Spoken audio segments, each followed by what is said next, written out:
अनेक कष्ट सहकर कच्छ का मृत संजीवनी विद्या प्राप्त करना। वैशंपायन जी कहते हैं, जन्मेजय इस प्रकार वहां रहकर ब्रह्मचर्य व्रत का पालन करते हुए कच्छ के 500 वर्ष व्यतीत हो गए। तब दानवों को यह बात मालूम हुई। तदनंतर कच्छ को वन के एकांत प्रदेश में अकेले गौएं चराते देख बृहस्पति के द्वेष से और संजीवनी विद्या की रक्षा के लिए क्रोध में भरे हुए दानवों ने कच्छ को मार डाला। उन्हें मारने के बाद उनके शरीर को टुकड़े टुकड़े कर कुत्ते और सियारों को बांट दिया। उस दिन गौएं बिना रक्षक के ही अपने स्थान पर लौटी। जन्मेजय जब देवयानी ने देखा गौएं तो वन से लौट आई पर उनके साथ कच्छ नहीं है, तब उसने उस समय अपने पिता से इस प्रकार कहा। देवयानी बोली, प्रभु आपने अग्निहोत्र कर लिया और सूर्यदेव भी अस्ताचल को चले गए। गौएं भी आज बिना रक्षक के ही लौट आई हैं। तात तो भी कच्छ दिखाई नहीं देते। पिताजी अवश्य कच्छ या तो मारे गए हैं या मर गए हैं। मैं आपसे सच कहती हूं, उनके बिना मैं जीवित नहीं रह सकूंगी। शुक्राचार्य ने कहा, बेटी चिंता ना करो, मैं अभी आओ इस प्रकार बुलाकर मरे हुए कच्छ को जीवित किए देता हूं। ऐसा कहकर उन्होंने संजीवनी विद्या का प्रयोग किया और कच्छ को पुकारा। फिर तो गुरु के पुकारने पर कच्छ विद्या के प्रभाव से हृष्ट पुष्ट हो कुत्तों के शरीर फाड़ फाड़ कर निकल आए और वहां प्रकट हो गए। उन्हें देखते ही देवयानी ने पूछा, आज आपने लौटने में विलंब क्यों किया? इस प्रकार पूछने पर कच्छ ने शुक्राचार्य की कन्या से कहा, भाम मैं समिधा कुश आदि और काष्ठ का भार लेकर आ रहा था। रास्ते में थकावट और भार से पीड़ित हो एक वट वृक्ष के नीचे ठहर गया। साथ ही सारी गौएं भी उसी वृक्ष की छाया में आकर विश्राम करने लगी। वहां मुझे देखकर असुरों ने पूछा, तुम कौन हो? मैंने कहा, मेरा नाम कच्छ है, मैं बृहस्पति का पुत्र हूं। मेरा इतना कहते ही दानवों ने मुझे मार डाला और मेरे शरीर को चूर्ण करके कुत्ते सियारों को बांट दिया। फिर वे सुखपूर्वक अपने घर चले गए।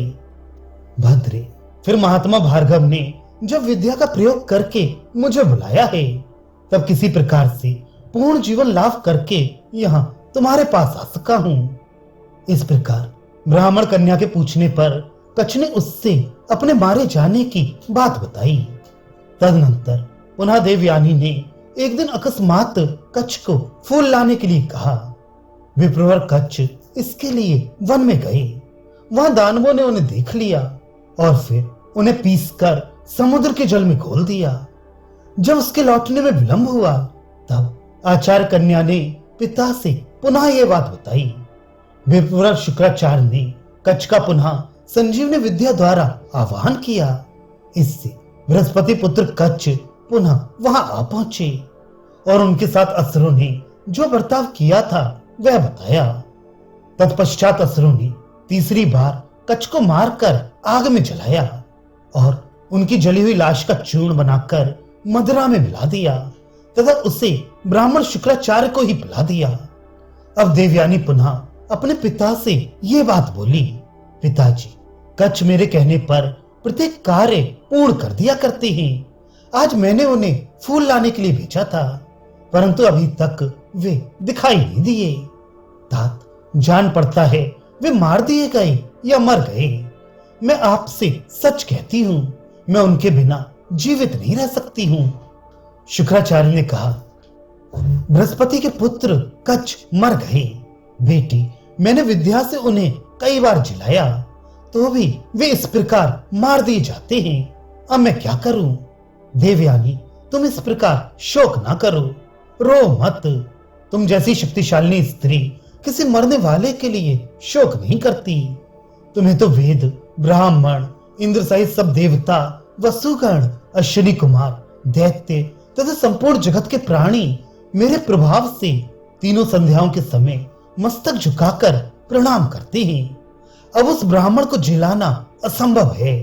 यदि जीवित हो जाए तो फिर दैत्यों द्वारा मार डाला जाएगा, अतः उसे जिलाने से कोई लाभ नहीं है। देवयानी बोली, पिताजी, अत्यंत वृद्ध महर्षि अंगिरा जिनके पितामह हैं, तपस्या के भंडार बृहस्पति जिनके पिता हैं, जो ऋषि के पुत्र और ऋषि के ही पौत्र हैं, उन ब्रह्मचारी कच्छ के लिए मैं कैसे शोक न करूं और कैसे न रोऊं। तात वे ब्रह्मचर्य पालन में रत थे, तपस्या ही उनका धन था। वे सदा ही सजग रहने वाले और कार्य करने में कुशल थे, इसलिए कच्छ मुझे बहुत प्रिय थे। वे सदा मेरे मन के अनुरूप चलते थे। अब मैं भोजन का त्याग कर दूंगी और कच्छ जिस मार्ग पर गए हैं वहीं मैं भी चली जाऊंगी। वैशंपायन जी कहते हैं, जन्मेजय देवयानी के कहने से उसके दुख से दुखी हुए महर्षि शुक्राचार्य ने कच्छ को पुकारा और दैत्यों के प्रति कुपित होकर बोले, इसमें तनिक भी संशय नहीं है कि असुर लोग मुझसे द्वेष करते हैं, तभी तो यहाँ आए हुए मेरे शिष्यों को ये लोग मार डालते हैं। ये भयंकर स्वभाव वाले दैत्य मुझे ब्राह्मणत्व से गिराना चाहते हैं, इसलिए प्रतिदिन मेरे विरुद्ध आचरण कर रहे हैं। इस पाप का परिणाम यहाँ अवश्य प्रकट होगा। ब्रह्म हत्या किसे नहीं जला देगी, चाहे वह इंद्र ही क्यों ना हो। जब गुरु ने विद्या का प्रयोग करके बुलाया, तब उनके पेट में बैठे हुए कच्छ भयभीत हो धीरे से बोले। कच्छ ने कहा, भगवान आप मुझ पर प्रसन्न हो, मैं कच्छ हूं और आपके चरणों में प्रणाम करता हूं। जैसे पुत्र पर पिता का बहुत प्यार होता है, उसी प्रकार आप मुझे भी अपना स्नेह भाजन समझें।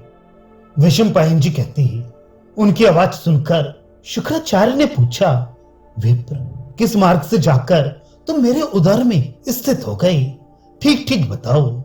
कच्छ ने कहा, गुरुदेव आपके प्रसाद से मेरी स्मरण शक्ति ने साथ नहीं छोड़ा है। जो बात जैसे हुई है वह सब मुझे याद है। इस प्रकार पेट फाड़कर निकल आने से मेरी तपस्या का नाश होगा, वो ना हो इसलिए मैं यहाँ घोर क्लेश सहन करता हूँ।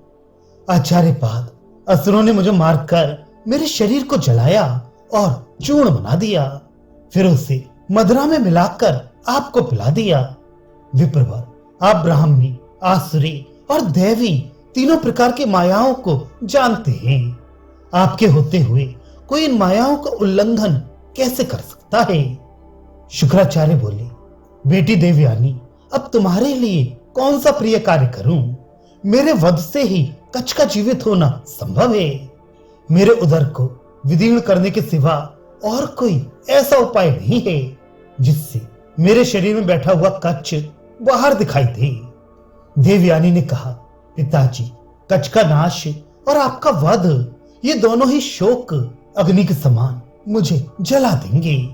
कच्छ के नष्ट होने पर मुझे शांति नहीं मिलेगी और आपका वध हो जाने पर मैं जीवित नहीं रह सकूंगी। शुक्राचार्य बोले, बृहस्पति के पुत्र कच्छ अब तुम सिद्ध हो गए, क्योंकि तुम देवयानी के भक्त हो और वह तुम्हें चाहती हो। यदि कच्छ के रूप में तुम इंद्र नहीं हो तो मुझसे मृत संजीवनी विद्या ग्रहण करो। केवल एक ब्राह्मण को छोड़कर दूसरा कोई ऐसा नहीं है जो मेरे पेट से पुनः जीवित निकल सके, इसलिए तुम विद्या ग्रहण करो। मेरे शरीर से जीवित निकलकर मेरे लिए पुत्र के तुल्य हो मुझे पुनः जिला देना। मुझ गुरु से विद्या प्राप्त करके विद्वान हो जाने पर भी मेरे प्रति धर्मयुक्त दृष्टि से ही देखना। वैशंपायन जी कहते हैं, जन्मेजय गुरु से संजीवनी विद्या प्राप्त करके सुंदर रूप वाले विप्रवर कच्छ तत्काल ही महर्षि शुक्राचार्य का पेट फाड़कर ठीक उसी तरह बाहर निकल आए जैसे दिन बीतने पर पूर्णिमा की संध्या को चंद्रमा प्रकट हो जाते हैं।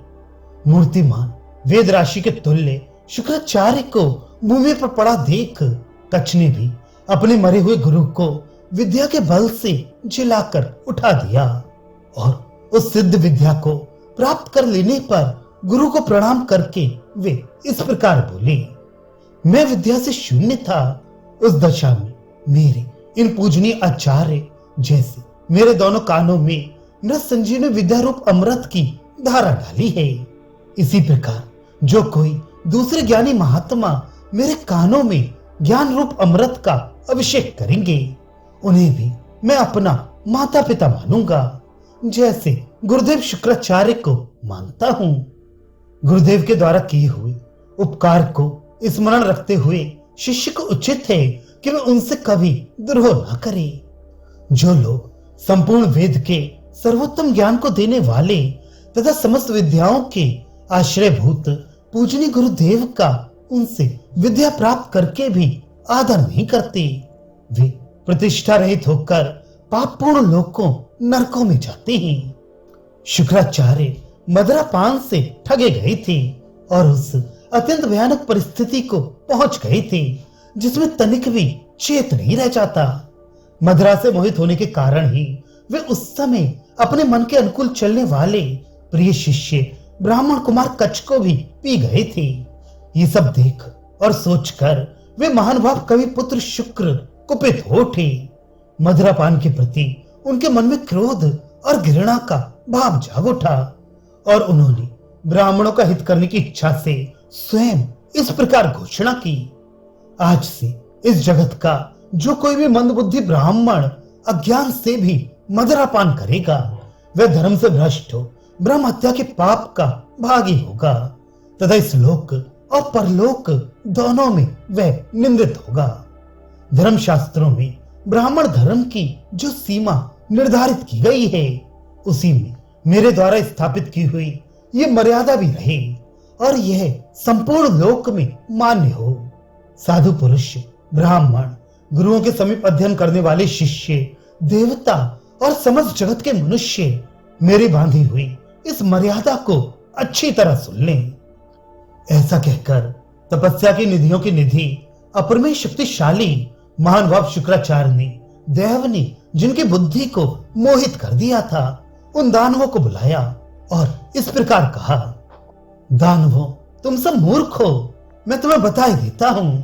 महात्मा कच्छ मुझसे संजीवनी विद्या पाकर सिद्ध हो गए हैं, इनका प्रभाव मेरे ही समान है। ये ब्राह्मण ब्रह्म स्वरूप हैं। जिन महात्मा कच्छ ने देवताओं के लिए वह दुष्कर कार्य किया है उनकी कीर्ति कभी नष्ट नहीं हो सकती और वे यज्ञ भाग के अधिकारी होंगे। ऐसा कहकर शुक्राचार्य जी चुप हो गए और दानव आश्चर्यचकित होकर अपने अपने घर चले गए। कच्छ ने 1000 वर्षों तक गुरु के समीप रहकर अपना व्रत पूरा कर लिया। तब घर जाने की अनुमति मिल जाने पर कच्छ ने देवलोक में जाने का विचार किया।